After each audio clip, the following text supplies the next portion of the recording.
Help in Pharmaceuticals in association with Higher Secondary Principals Forum.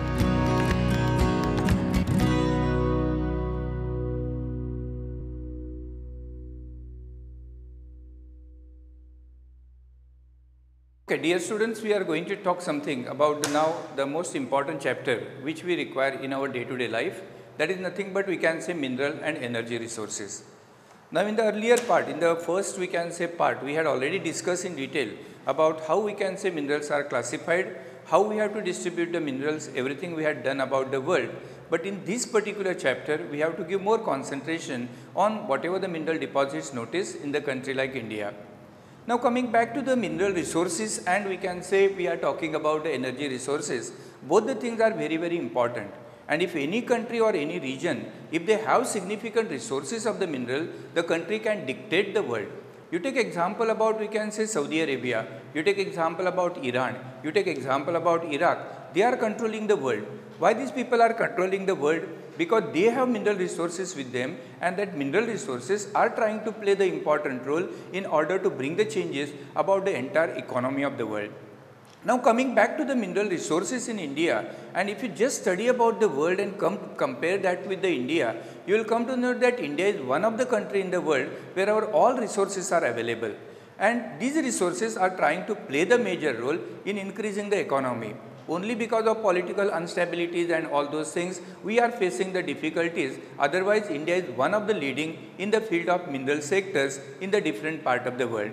Now, let us come back to the what exactly we are going to learn in this particular chapter. In the first part, I told you that economic development of the nation increases provided we have we can say large quantity of the mineral resources with us. What the mineral resources will do?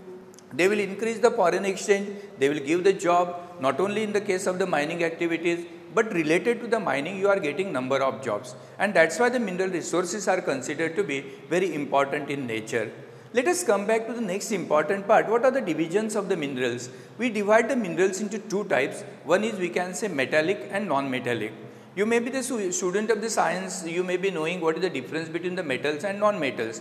But the students from the arts and commerce background, you may not aware about we can say metal and non-metals, but commonly we say that the metallic minerals are those which are associated with we can say gigantic quantity of metal with them, and further we divided them into two important categories. One is we are going to call them as an ferrous and non-ferrous minerals. Now ferrous minerals means what? They will be generally containing the iron in sufficient quantity, and therefore in the part of the ferrous mineral we are trying to include two important minerals such as iron ore, manganese, etc. Now non-ferrous minerals, they will be including the minerals which do not contain the iron, and therefore we can include copper and bauxite. Even you may be knowing that in the olden days when the currency came into existence, that time leather was there, leather was replaced by some other metal. Afterwards copper came, we were using the copper vessels, our copper vessels become scrap, went to the foreign countries, and again coming back from the foreign on the Indian table. See how our Indian culture is there. Our things are going abroad, from abroad they are coming back to India, and then we are accepting it. I remember when we were small, we were using the copper vessels in large quantity. Now we are older in nature, we are not using the copper, we are replacing steel, aluminum and so on. Copper went to America, copper went to Japan. From Japan, copper came back on our table, and now we are nicely drinking the water with the same copper pot in a different angle. That's why these two minerals are very important for us. One is copper and second one is bauxite, which is nothing but we can say ore of we can say alumina. Now non-metallic will be including, we are going to include the we can say fuel minerals, we are including the mica, we are including the limestone, we are including the graphite, and these non-metallics are we can say organic in origin, and such as we generally say about the fossil fuel. Okay. Now coming to we can say second important part about the mineral distribution of India. You know that India is one of the leading mineral producing country in the world, and three important divisions. If you take the map of the India, as a student of the geography, you must know the map of the India, and generally we can see that extreme northern side we don't, extreme we can say northern side we don't have any industries. Even southern side if you take, our industries are limited, but majority of the industries are noticed on the eastern sector. and therefore northeastern regions such as Chhattisgarh Plateau, Odisha Plateau is associated with iron ore, coal, bauxite, mica, etc. And then southwestern plateau including Karnataka, Goa, Tamil Nadu, parts of the Kerala, they are associated with iron, manganese and limestone. Similarly, we are going to, we can say, northwestern region, which includes, we can say, Rajasthan, part of the Gujarat, associated with copper, zinc and other deposits. So that should be, we can say, known to us. Now we will go to most important deposit is nothing but the iron ore. You know that Goa is paralyzed mainly because of mining activities, and last we can say 5-6 years we cannot able to do any activities, but we are talking about, as per the India is concerned, Goa's production is considered to be very meager compared to that of the other part of the India. Now come back to the, we can say, iron ore. How the iron ore occurs in the nature? Already you had studied in the mining activities, or we can say term the mining. We have two set of the minings. One is we are having open cast mining. Second type of the mining we have underground mining. So generally iron ore, manganese, all those ores which are light in nature and available in abundant quantity, we may prefer to go for the open cast mining. Now take example here about the iron ore.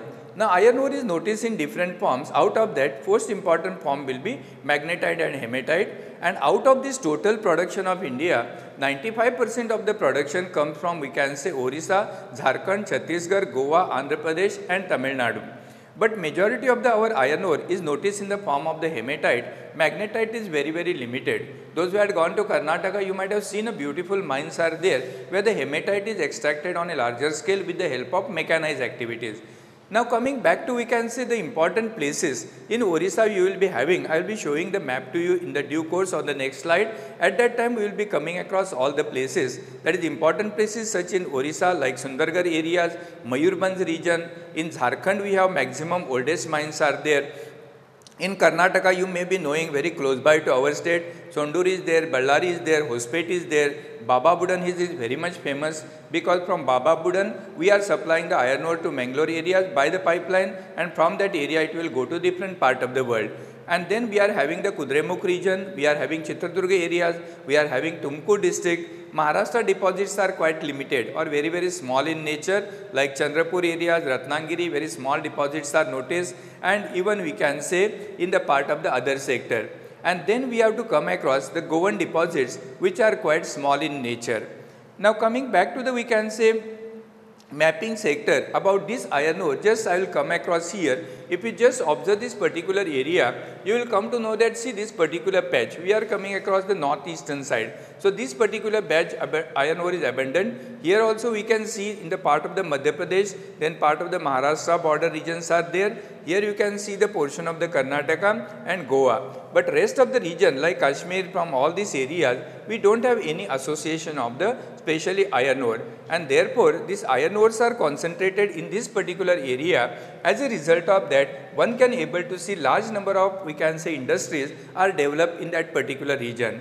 That industrial part we will be discussing in the later stages. That time we come across why these industries are noticed in this area.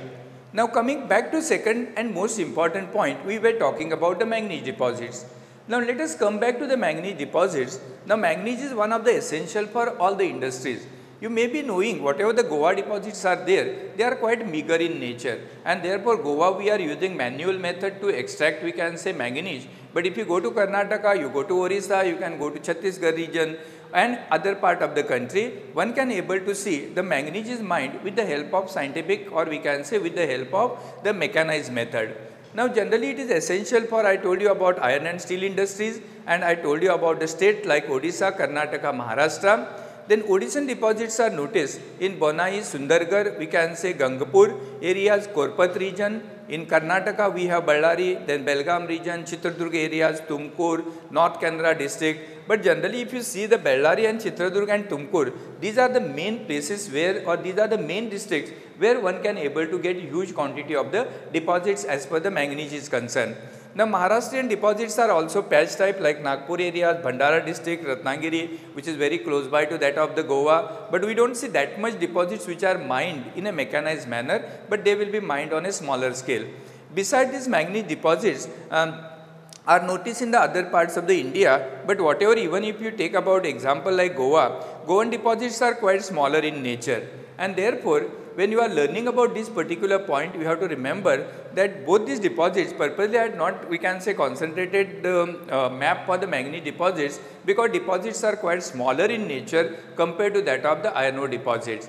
Now coming back to next and most important part will be nothing but the bauxite and mica. Many of you are aware that bauxite is nothing but the ore of alumina, especially student of the science or those who had done the, we can say most of, we had completed our 10th standard, and in the 10th standard you learn what is meant by mica and what is meant by bauxite. So I don't want to go in detail about that particular part, because all of you are aware about all those things, but ultimately what exactly I am going to give you other than what you don't know is very, very important. I am going to give you about here bauxite and mica deposits, because bauxite is nothing but the ore of alumina. And in the case of the Goa, you might have seen it, bauxite deposits are there in, we can say, Betul areas you go, or even you can go to the west coast of the Goan areas. We have the deposits, but they are not that up to the mark. Even though whatever the laterite we are using it for the construction of the houses, some laterites are generally very smooth or we can say very soft in nature, and you can see that small portion of them is associated with white patches, and those white patches are nothing but, we can say, bauxite patches. From that we are going to extract the alumina. So bauxite is generally ore of the alumina which is required for, we can say, formation of, we can say, alumina, and ultimately it will be, we can say, having the humid dry climatic condition, and igneous rocks are essential. Here you will ask me the question, why the bauxite deposits are not, we can say, distributed to the most part of the India. The basic requirement for the bauxite formation is, we require what? We require the basaltic rock. If basaltic rocks are available, humid dry climatic conditions are there, heavy rainfall is there, that time what will happen? Whatever the basaltic rocks are there, from that ultimately leaching action will take place, and only alumina, or we can say bauxite, will be remains in association with alumina there, and that will be taken and sent for the industries.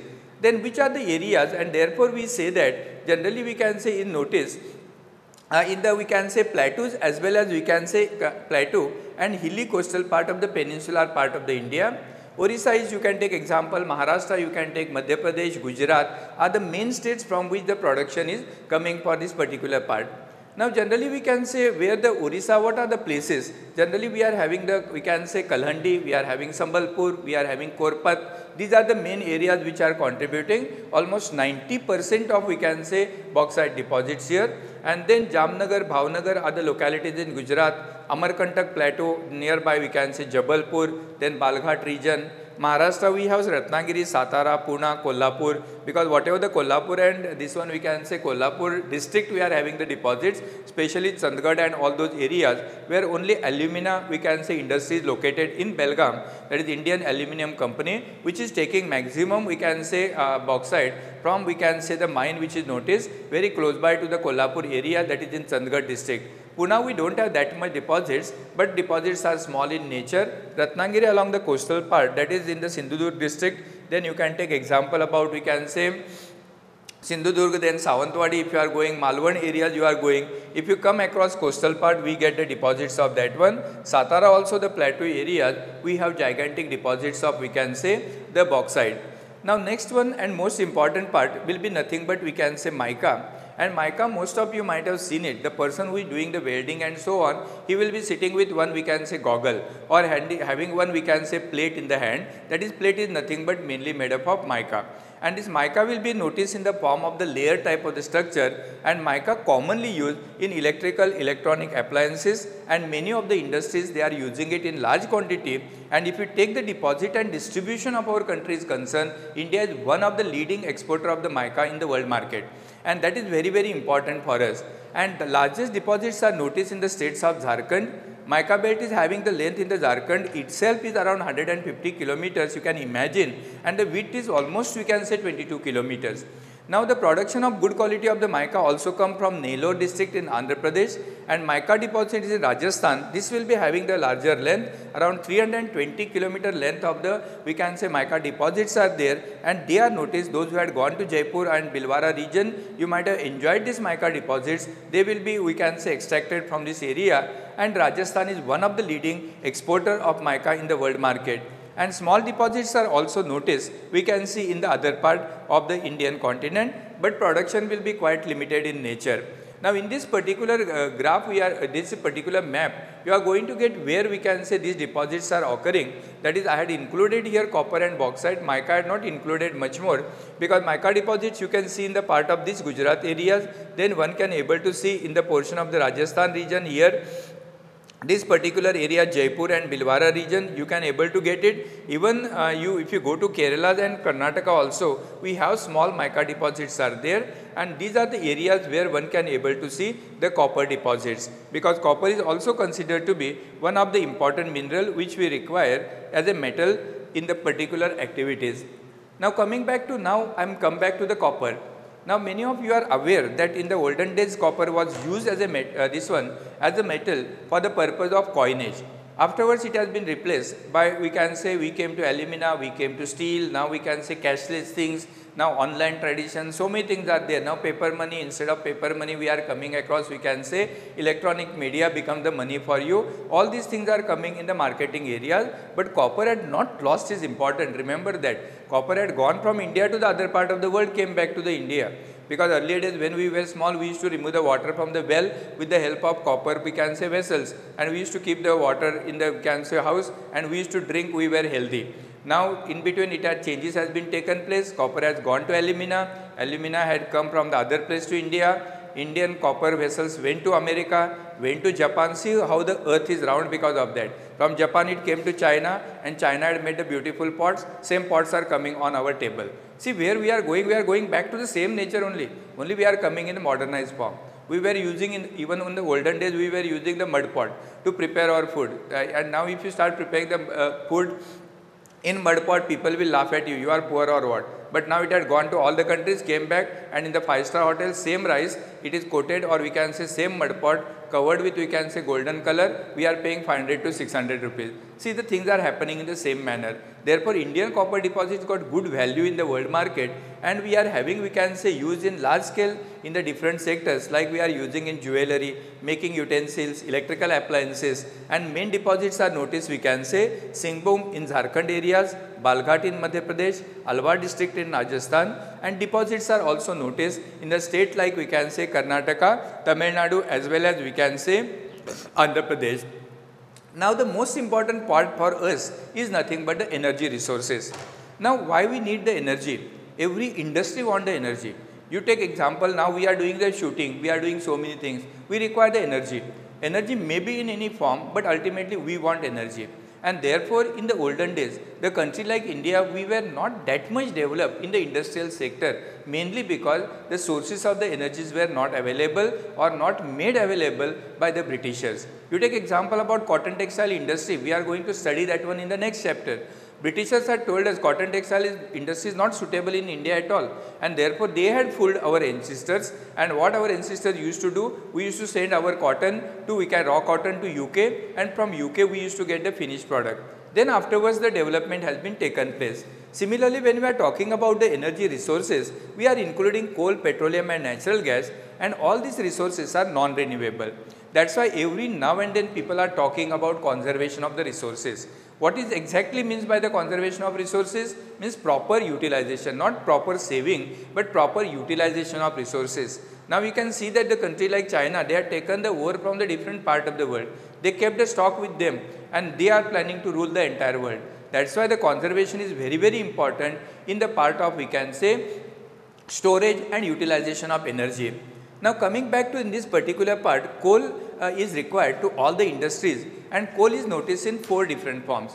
Which are the different forms of the coal? One is peat, second one is lignite, third one is bituminous, fourth one is anthracite. Out of that, anthracite is heavy in nature, transportation become difficult one, but India is having maximum resources of, we can say, the bituminous. Peat is basic form, peat is partially, we can say, noticed in the wooden form, but remaining, we can say, whatever the other varieties are there, lignite will be giving huge amount of the smoke, then bituminous is somehow better because it will give around 70% of the energy, and then highly, we can say, carbon association will be nothing but anthracite, which is having the demand in the market, but the production is very, very limited one. And where these deposits are mainly noticed, most of the coal deposits, remember that they are noticed on the eastern sector of the India. And that's why one can able to see iron and steel industries are well developed in eastern part of India than that of the southern and northern region. Except southern region, if you take Bhadravati Iron and Steel, that is known as Vishweshwaraya Iron and Steel Factory, that is in one part, but remaining most of the industries one can able to see in Bihar, Orissa and West Bengal. Now generally coal deposits, you may be knowing the history about how the coal has been formed and so on, that we don't want to go in detail.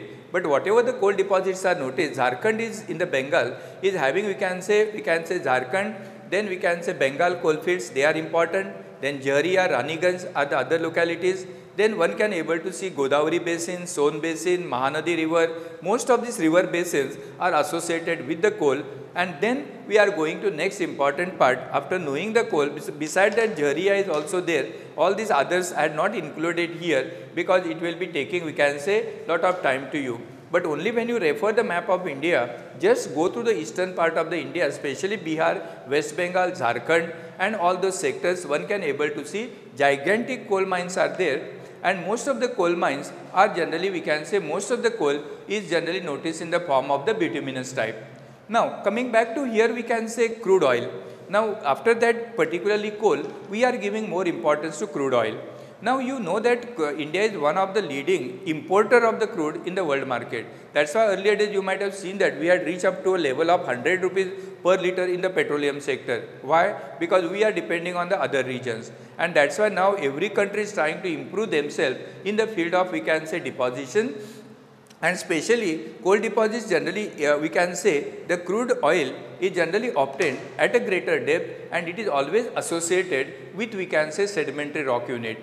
And even till today we can say that about 60 to 70% of our import is mainly based on the foreign sector. That's why we are spending lot of foreign currency on, we can say, petroleum product, and therefore government is insisting to tell the people minimize. But here there are so many drawbacks are there. We can't blame to government, we can't blame to society. Now we have to think about ourselves to alternate sources of the energy. So therefore why government is insisting people should avoid, but here what happens, the public transport system should be made available to the people at a reasonable rate at the regular interval of time. That is not available and it is not a mandatory, nobody talking about that one.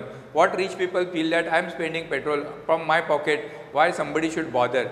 Okay, you are spending money from your pocket, but at the same time, whatever the resources you are using, once they are used, it is lost forever. That we never think it. We can see the people coming with one car and nobody is there, alone one driver is there and he is coming to Panjim city all along the way from Margao, Kankon, etc. Remaining 3 seats are vacant, which is not done in other sector. Therefore, other countries are trying to, we can say, save the petrol. They can accommodate remaining 4 people and carry out, but that is not there in India. And that's why we face the problem about the scarcity of the resources. If we manage our resources properly, ultimately I don't think India can able to rule over the world as per the energy resources are concerned.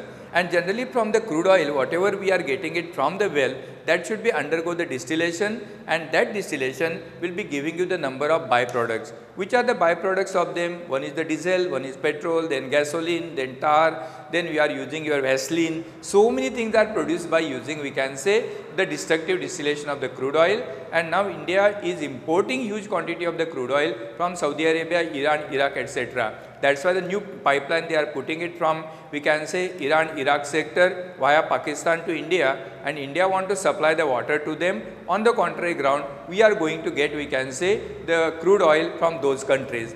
Then as per the distribution of the crude oils in India is concerned, we are having the oldest, we can say, well was noticed in Digboi in Assam. Then afterwards one can able to see Ankleshwar region is there, Kalori is there, then we can having the Kosba, are all the other locations which are noticed in the part of the Gujarat area. Ankleshwar will be coming in the part of the Gujarat region, Kalol and Komba is also coming close by to that particular area.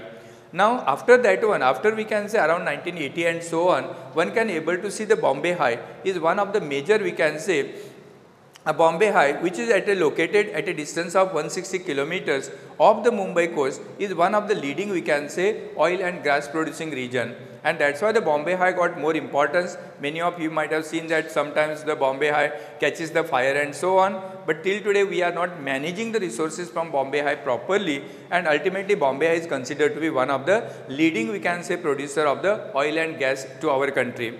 Now deposits are also noticed to Krishna Valley, then Godavari Basin, Kaveri Basin. Lot of researches are going on till today, because many of them say that India is floating on oil belt, or we can say oil pool. But till today we have to apply our technology, we have to enhance our knowledge, and we have to spend lot of money on the researches. Then only we can able to see that India is having the gigantic deposits of so many resources. But only one thing is, our dedication is important, support from all the sector is very important. If that is there, then naturally our country can be self-dependent by itself.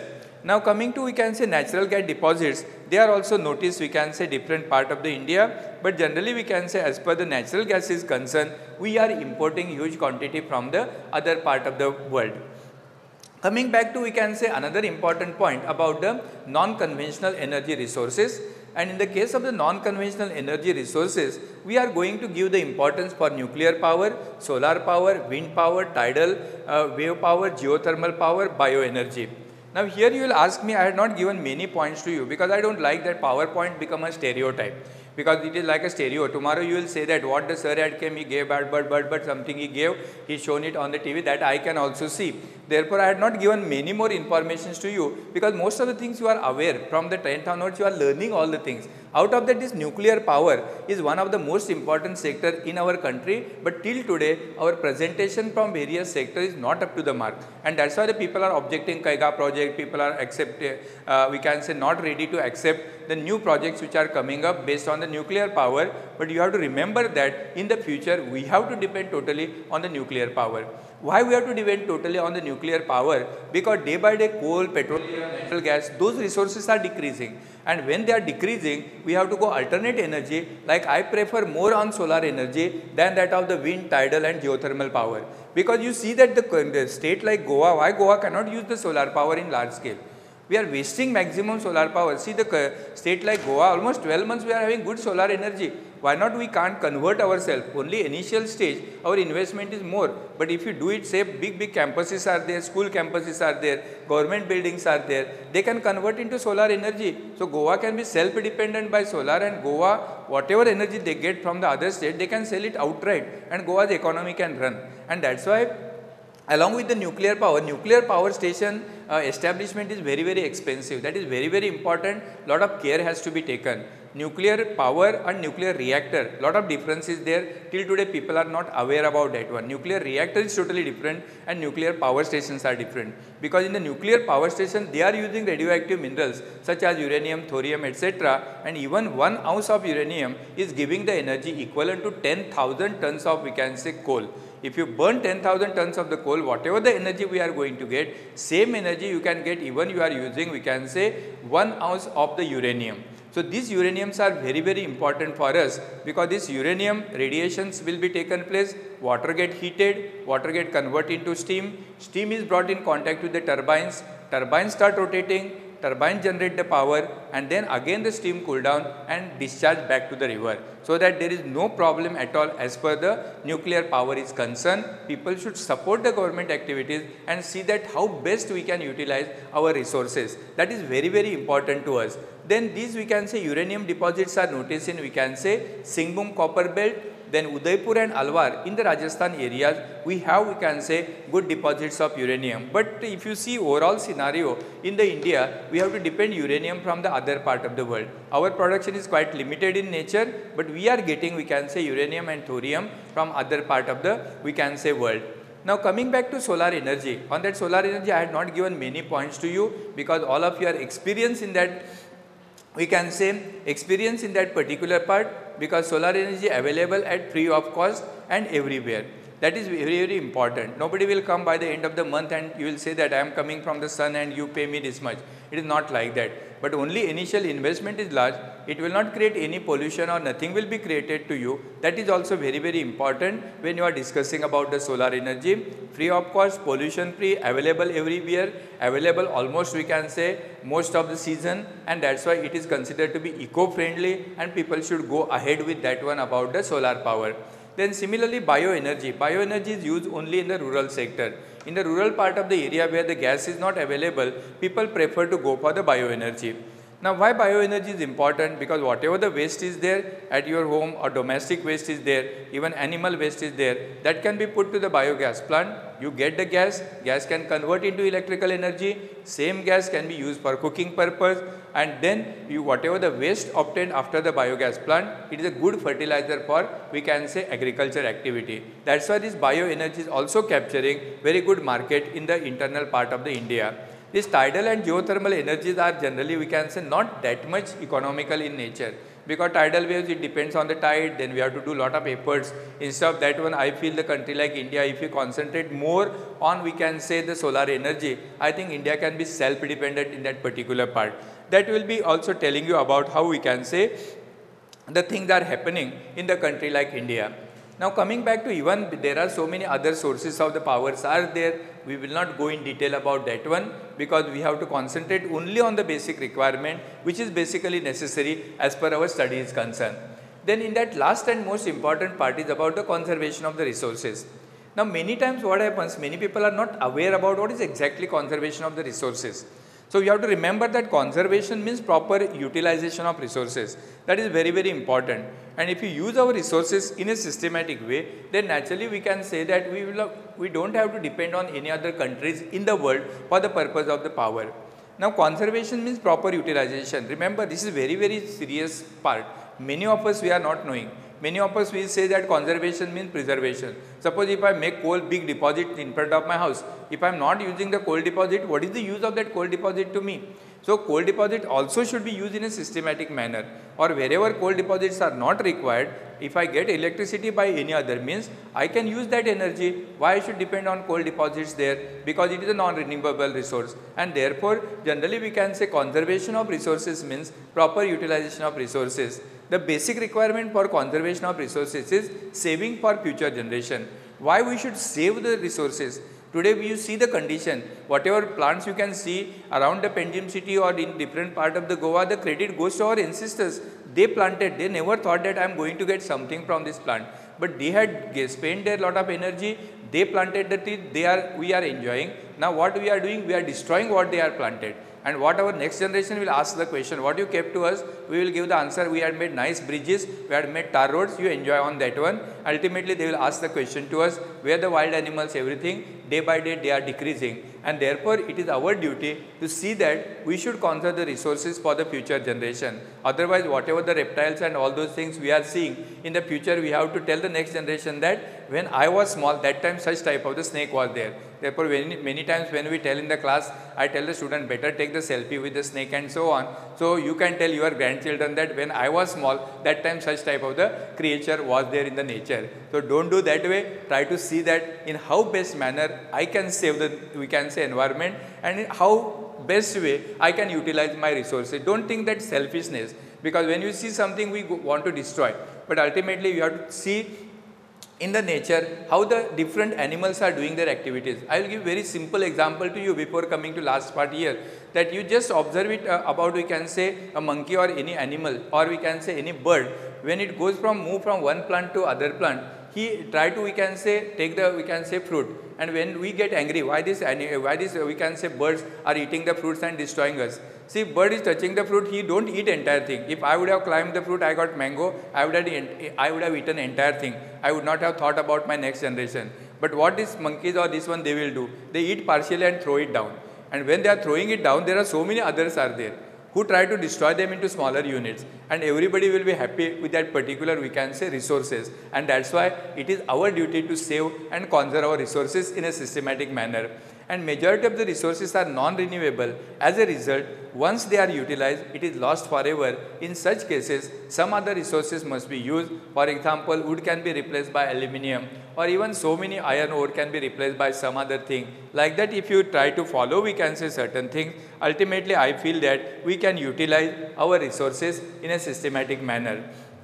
And then here conventional, we can say energy resource plants which are there in our country, it has been given here, and that will be helping you to get an idea that where the coal mines are there, or even we can say we are coming across all these regions, and here one can able to see the conventional, we can say energy resources. Those are the centers from where we can say huge amount of energy generated. For example, Naveli lignite mine, this is only one open cast mine in our country where the coal is mined by applying the latest methods. But all other mines, coal mines, are generally underground minings. They are noticed at a greater depth, and here also some of the centers are there where one can able to see the resources, and they are generating, we can say, the main part.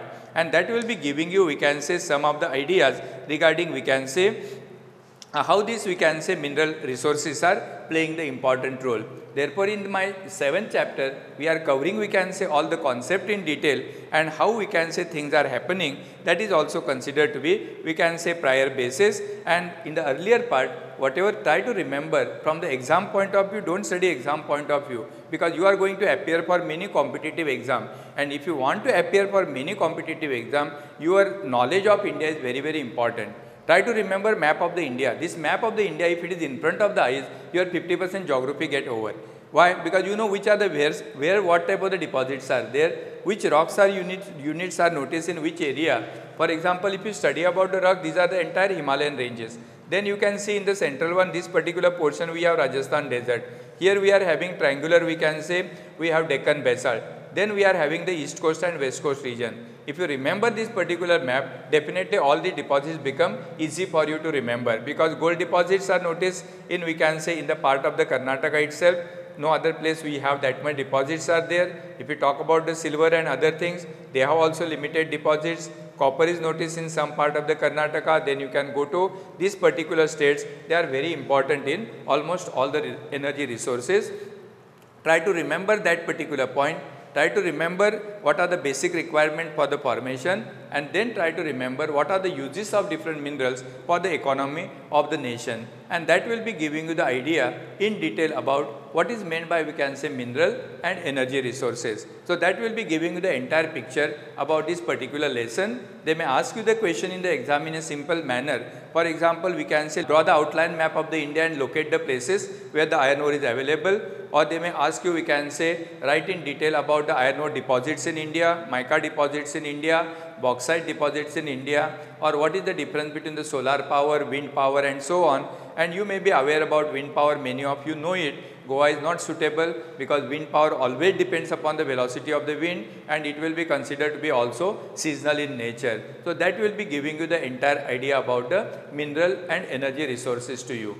Okay, this much will be the part about the 7th lesson. Thank you very much for this particular, we can say, presentation. Prudent Scholars, powered by Lupin Pharmaceuticals. अब आपकी सुरक्षा आपके हाथों में। ल्यूपी safe hand sanitiser, आपका और Chennai super Kings का first line of defence. अब आपकी सुरक्षा आपके हाथों में। ल्यूपी सेफ हैंड सैनिटाइजर, आपका और चेन्नई सुपर किंग्स का फर्स्ट लाइन ऑफ डिफेंस। अब आपकी सुरक्षा आपके हाथों में। ल्यूपी सेफ हैंड सैनिटाइजर, आपका और चेन्नई सुपर किंग्स का फर्स्ट लाइन ऑफ डिफेंस।